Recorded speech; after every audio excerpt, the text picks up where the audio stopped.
But I was living with my grandparents, and she had a framed poem on the wall, and it was footsteps.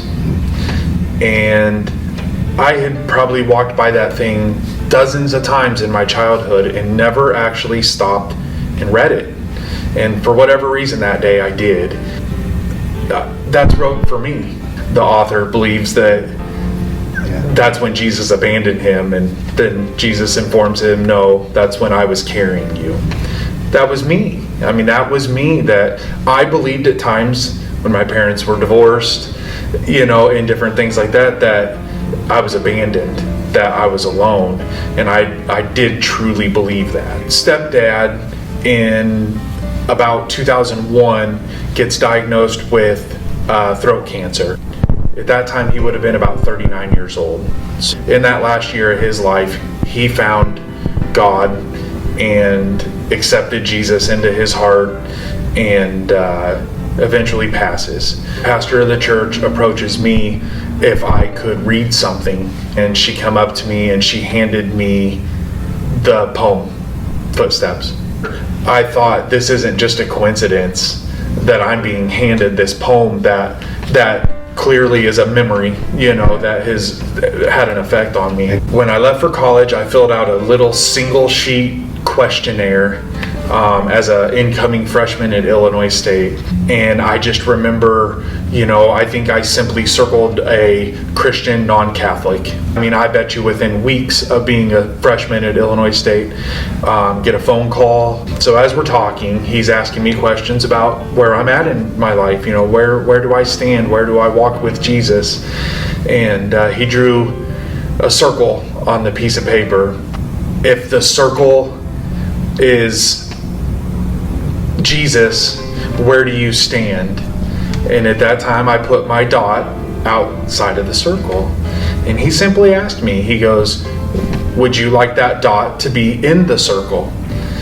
And my honest answer was, I would, but I'm not going to work at it. And I go down and check my mail one day, and in the mail I got a little brown paper bag, like the old lunch bags, and in it there was a candy bar, a can of Pepsi or Coke or something, a bag of microwave popcorn, and a little note that said, Jeremy, thinking of you, best of luck through finals, hope your first semester has been great. And it was from him. That here, this guy that I didn't mean anything to him as far as I was concerned, and here it was months later, and he took time to remember me. I have a strong love of history. My family, they all started Civil War reenacting in the late 70s when I was just a toddler. We did a Civil War living history at Fort Pulaski. As part of that experience on Sunday morning, I have a very, very good friend that does reenacting with me, and I've known him for about 25 years. Strong man of very strong faith, very involved in his own church at home. And we got together with the Union Guards at this living history and asked permission to do a Sunday morning church service. But the really neat experience for me was the fort is surrounded by a moat. The early morning sun was reflecting off that moat, and the sunlight was reflecting onto the ceiling above his head as he gave his sermon that morning. And as I sat there, and even now I even get a little bit of goosebumps and the hair stands up on the back of my neck, and I teared up because I felt something.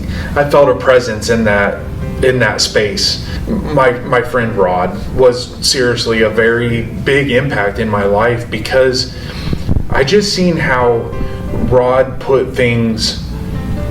He put his relationship with God and his involvement with his church family very important to him, and Rod wasn't scared to have a conversation with me.